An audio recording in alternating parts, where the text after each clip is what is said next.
So unless you've been living under a rock for the past few weeks, you've probably heard of r/place. If you don't know what it is, it's basically a giant canvas we can place one pixel every 5 minutes. You obviously couldn't create a piece of art by yourself since you had a time limit and it was so popular that your art would probably get taken over in a matter of seconds. This caused a whole bunch of communities to create their own piece of art and technically fight for spots on the canvas. But today, we'll be taking a deep dive down into the r/place 2022 Iceberg and see what crazy conspiracies and moments that happened during this event. So a big portion of r/place is all different countries that want to represent their flag on that canvas. Some flags are easier to draw than others, like the French flag, and many more are just 3 colors that are in a straight line. But there are also flags that are harder to draw. In this case, it's the Canadian flag. Now I'm actually from Canada, so I know the struggle of trying to draw that maple leaf, and I could just never do it, and neither could Reddit, I guess. The red bars on either side appeared normal, but the maple leaf in the center wasn't coming together and morphed between something resembling a child's drawing and a giant red blob. At one point there was even a banana added for some reason. This caused lots of memes to spread around the internet and went kind of viral in a way, which caused more people to join in and mess with the Canadian flag, which just makes it harder for the Canadians. Also, a heat map of the canvas clearly showed the Canadian flag as among one of the most popular spaces to place a pixel, which most likely means that it was the most grief. But to be honest, the Canadian community is a lot smaller than those like the French community, and Canada doesn't have much big streamers that helped out with the flag that I know of. But through it all, Canadians and their supporters kept going strong, with the r/place Canada subreddit determined to finish the flag before the project was ended by the site's moderators. In the end, the final design did look a lot more like a maple leaf than earlier iterations.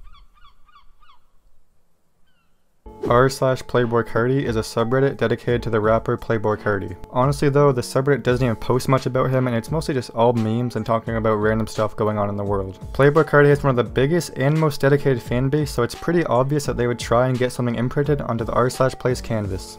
They decided to pick the cover for his most recent album, Whole Lotta Red. It all started with a post the day before r/place opened. The post was asking members if they wanted to put the picture of the album up on the canvas and almost everyone agreed. On the 1st of April, a ton of the Reddit's members tried to put the album on the same spot where the French and the Irish were also trying to put their flag, and as you can see they got totally destroyed by the French and Irish community. So they decided to take a different spot on the canvas, which is just to the left of it. Everything wasn't smooth sailing from there though. Popular Twitch streamer Aiden Ross already didn't like the Playboi Carti Reddit. I like Carti, I don't like the Reddit. Why? What the fuck did I do to you guys? So he decided to attack the Whole Lotta Red art and replace it with Lil Uzi Vert's Lil Uzi Vert vs. the World 2 album. During this, he actually called up Uzi himself and he wasn't too happy about it. That was rude. Now obviously this made the Playboi Carti fans upset, so they decided to invade r/Aiden Ross and also threatened to put his sister Naomi Ross's OnlyFans leaks onto the canvas, which would have just been taken down by the moderators anyways. At the end, the album withheld the attacks and survived till the end when r/place shut down. There was a video posted to the r/place subreddit that actually got over 100,000 upvotes, showing a video of someone placing tiles at a speed that no one else could. He was placing tiles every few seconds, which is way lower than the 5-minute limit. Now this user actually turned out to be a Reddit moderator, and this caused some confusion and made people think that Reddit moderators were cheating the system. But then Reddit moderator Red Taboo commented under the post saying, "Hey everyone, what you're seeing here is some of the simple moderation tools we have available to admins for this event. A small number of us have been utilizing this in order to keep the canvas safe for everyone. While we understand some of you are concerned by this, we hope you continue to enjoy the space for what it is. A chance for many of you to come together and create a beautiful scene." It didn't end here though. As you can see in the video, the person is just coloring over a white canvas and wasn't really keeping the canvas safe.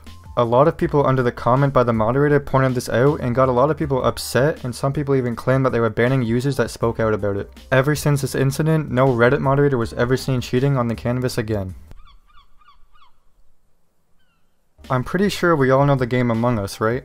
Basically, it was a game that released in 2018 and didn't really get a buzz until 2020 when it completely blew up. Sometime after that, there were memes popping up left and right about the crewmate shape, kinda like the Illuminati meme back in like 2015. So the Among Us fans decided to sneak in Among Us characters wherever they could on the canvas. In these images, you can see a lemon, a scene from Star Wars, a cow, and a crewmate from the game itself. But if you look closely at the image, you can see little crewmates blended in and hidden throughout the canvas. One user even created a tool to count the number of crewmates in the canvas. By the end of it, the number of crewmates had risen to over 2,000.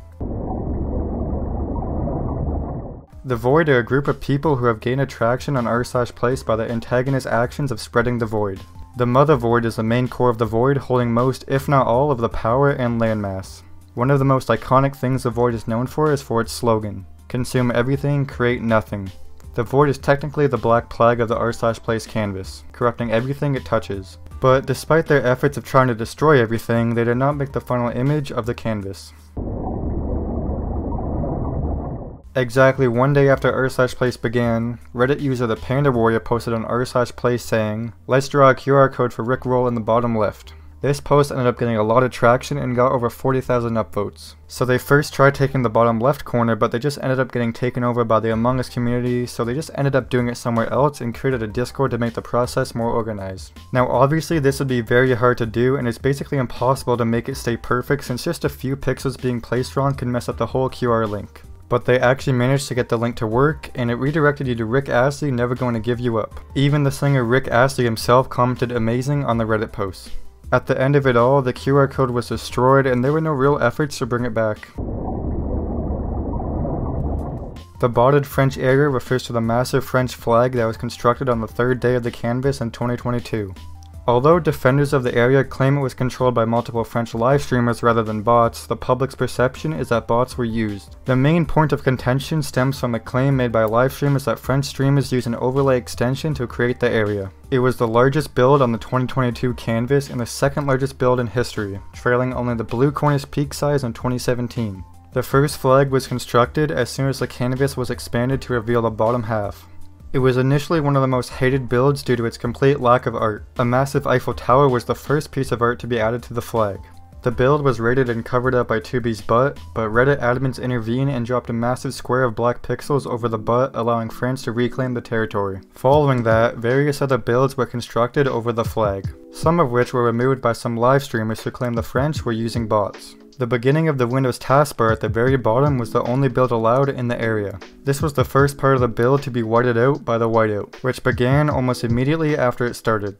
This argument was also used by some French attackers to prove that the French area was botted, as the botted pixels were the first to go, despite the fact that it only proves that it was the area with the most activity at the start of the whiteout.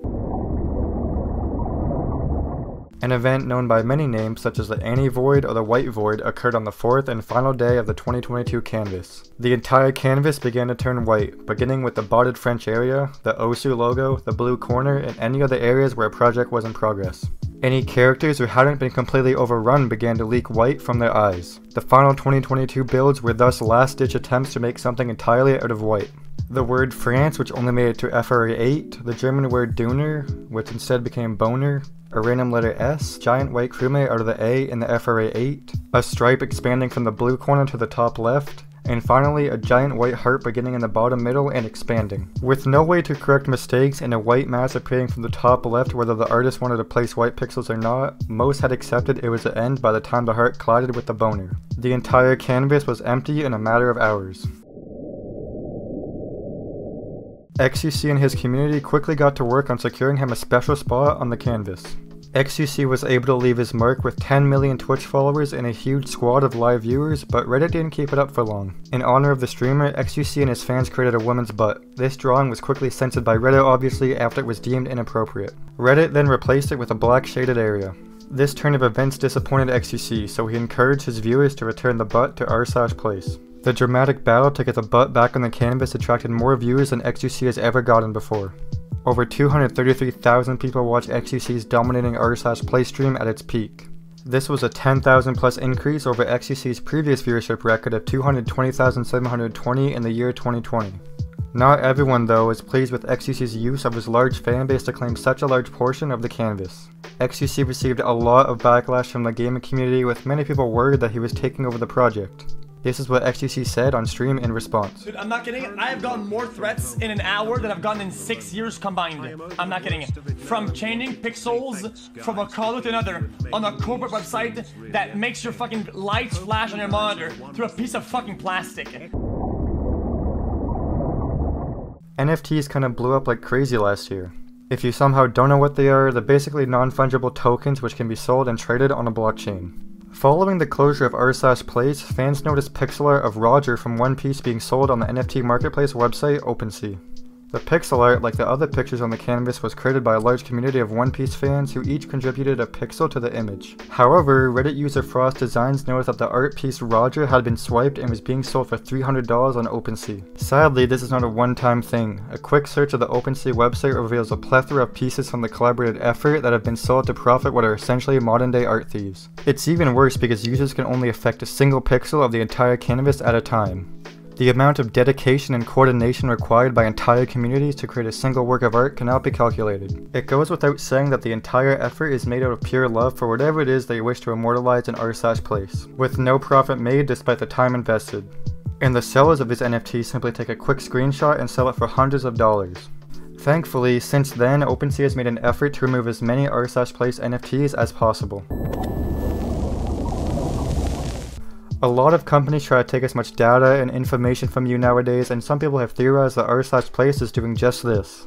People are theorizing this because Reddit has full knowledge of where you place pixels and can learn a lot from this. For example, if you contribute to a flag, you most likely live in that country and now they know about it.